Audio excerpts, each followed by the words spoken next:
ابتدای کار یه گره خفت ایجاد میکنی.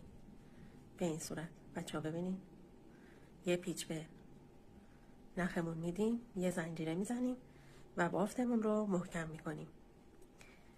اون نخی که کنار گذاشته بودیم میندازیم روی قلاب و با این نخمون یه پایه کوتاه میبافیم و به همین صورت نخ روی قلاب یه پایه کوتاه، نخ روی قلاب یه پایه کوتاه، تا انتها به همین روش این بافت رو انجام میدیم. ببینیم بچه ها، حالت کیسانی هم داره. اگه از این بافت خوشتون اومد لطفاً حمایت کنین، لایک و کامنت یادت نره، سیوش کن، حتما یه روز به کارت میاد. ابتدای کار یه گره خفت ایجاد میکنی. به این صورت بچه ها ببینید.